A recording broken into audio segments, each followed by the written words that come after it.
A battle between film studios and China could impact what we see on the screen here at home. Stephanie Whitfield connects the dots.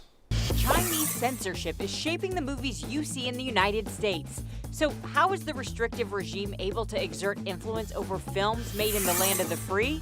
Let's connect the dots. China is playing an increasingly important role in Hollywood. It's the second biggest box office behind North America. It's so big that even if a movie bombs domestically, it can go on to make decent money if it does well in China. And studios have to fight to be on screens in Shanghai. The government only allows 34 foreign films to be shown in the country every year. So that means most of Hollywood goes out of its way to make sure they don't anger censors in China. Marvel is one of the biggest examples, and the concession can be small, like Captain America using a Chinese-made cell phone, to pretty big, like changing the ancient one in Doctor Strange from a Tibetan monk to a white woman. The Chinese government claims Tibet is part of China. People in Tibet don't necessarily agree, so it's safer not to bring it up.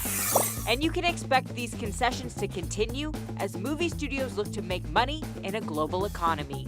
Connecting the dots, I'm Stephanie Whitfield for H-Town Rush.